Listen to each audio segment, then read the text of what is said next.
असा दाणेदार शिरा आपण कसा करायचा ते मुगाच्या डाळीचा शिरा आपण बघूया। चला तर आपण बघूया आता शिरा।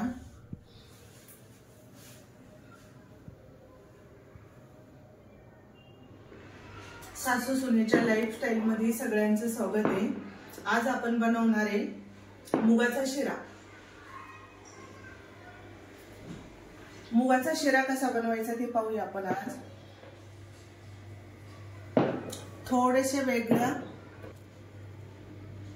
1 वाटी मुगाची डाळ भिजवलेली आहे, त्याच्यासाठी अर्धी वाटी साखर घेतली आहे,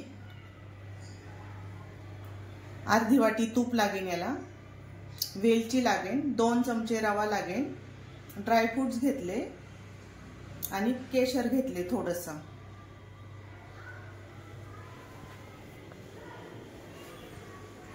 आपण आता हे वाटून घेऊया। खूप बारीक नाही वाटायचे आपल्याला हे।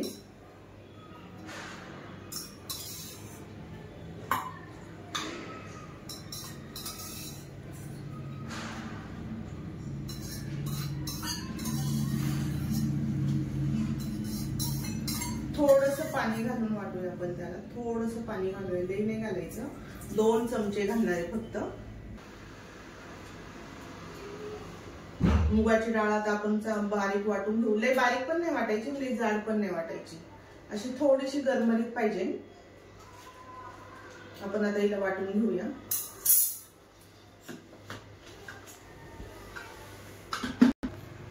थोडीशी हाताला लागतीये डाळ, चरचर थोडीशी, खूप पण नाही, लई जास्त पण नाही, लई बारीक पण नाही वाटली आणि लई मोठी पण नाही वाटली, हे असे थोडंसं लागतंय दाणे।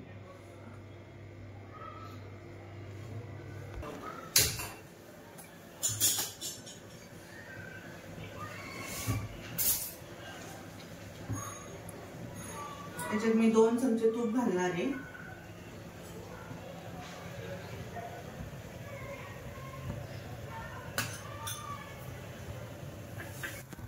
आपली कढई तापली, याच्यात 2 चमचे रवा टाकणार आहे।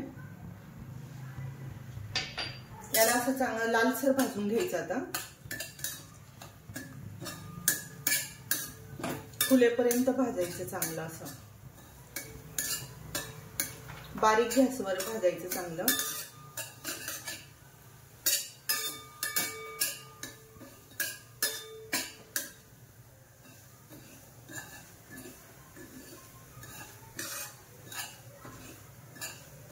रवा जोपर्यंत लाल होऊन वर येत नाही तोपर्यंत आपण भाजत राहायचं।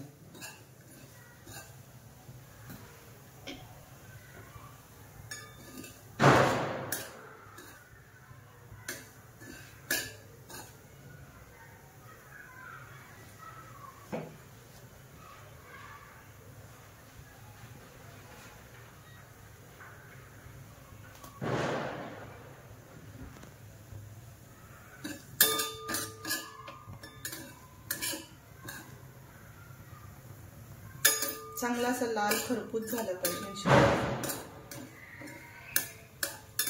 काय होतं ह्या शिऱ्याला आहे ना, भाजायची खूप मेहनत आहे। स्लो गॅसवरती चांगलं भाजलं जातं, तर खूप स्लो गॅसवरती भाजावं लागतं।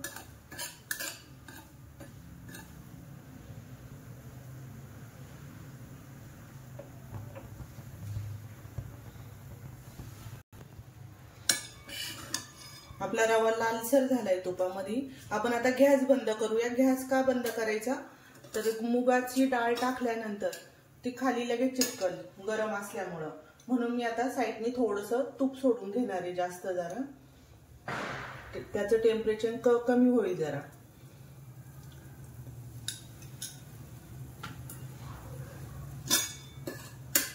आता याच्यात घालूया आपण मुगाची डाळ, वाटलेली डाळ घातलेली। आधी चांगलं मिक्स करायचं, जोपर्यंत चांगलं मिक्स होत नाही तोपर्यंत गॅस लावायचा नाही। चांगलं मिक्स करून घ्यायचं।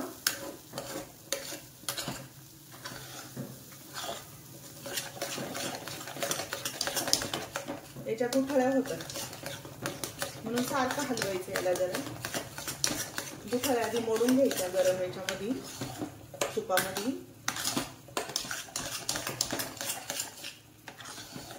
मी आता गॅस चालू करणार आहे.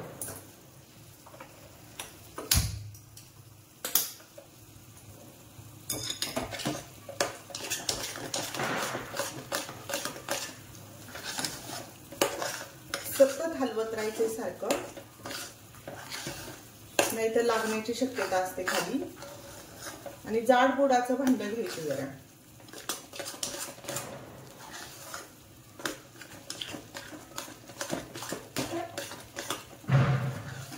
याला आपण लागेल तसं तूप घालायचं, थोडं थोडं थोडं थोडं.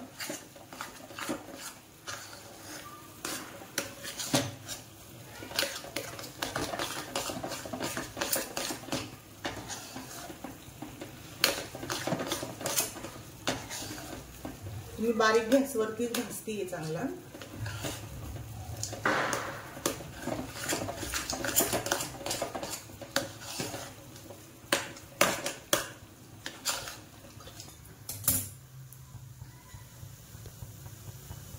मी याला थोडेसे 2 चमचे तूप घालणार आहे अजून.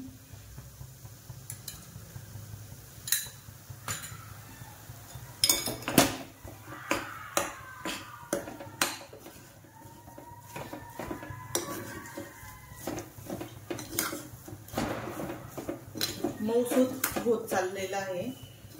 असं मऊ झालेला आहे बघा, छान असा मऊ झालेला दाणेदार. याला पण सारखं हलवायचं, याला अजिबात थांबायचं नाही. सारखं हलवलं का त्याचे खाली लागत नाही आणि गुठळ्या होत नाही याच्या, म्हणून याला सारखं हलवत राहायचं. छान असं येईल का कसं झालेलं आहे. 2 मिनिट आपण आता अजून असं होऊन देतो. तेल सुटेपर्यंत, तूप सुटेपर्यंत याला हलवायचे चांगलं.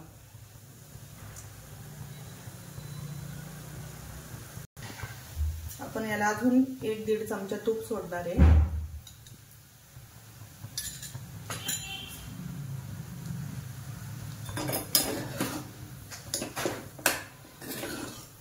आता आपला शिरा मोकळा होत चाललेला आहे.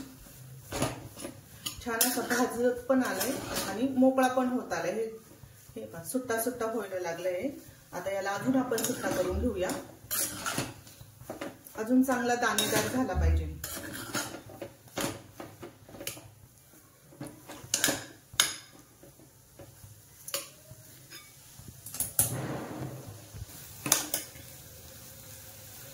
आपले शिरा आता सुट्टा सुट्टा होत चाललेला आहे.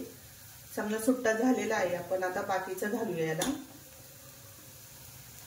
कुठेही चिकट अजिबात झालेलं नाही, तूप सुटत चाललेलं आहे त्याला.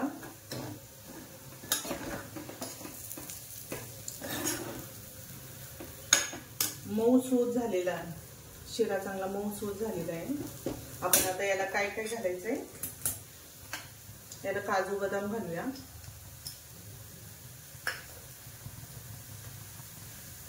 साखर घालते अर्धी वाटी.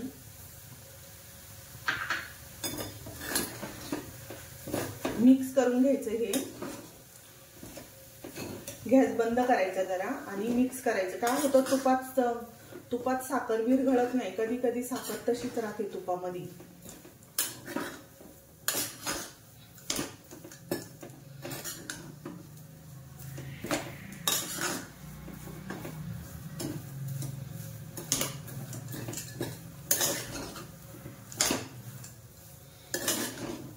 केशरचं दूध घालूया जरा आपण.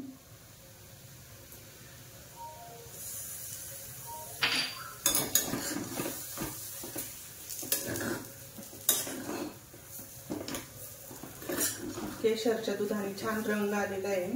किती छान अशी चमक दिसते शिऱ्यामध्ये.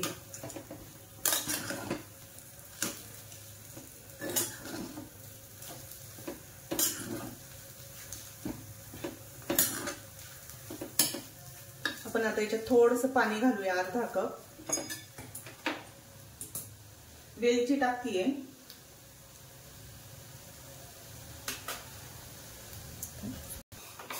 आपण याला आता थोडंसं पाणी घालणार आहे.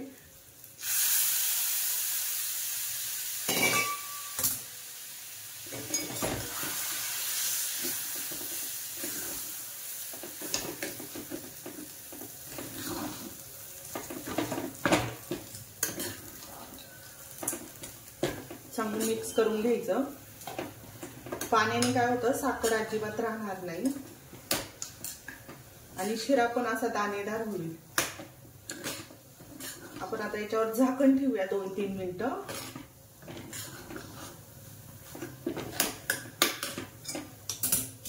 दोन मिनिटं झाकण.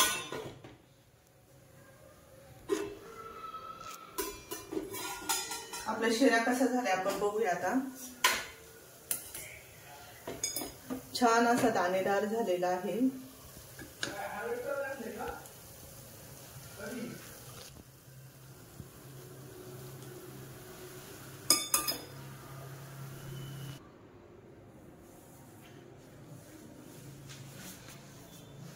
आपला शिरा तयार झालेला आहे.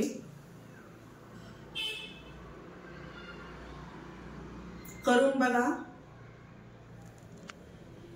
लाईक आणि सबस्क्राईब करा.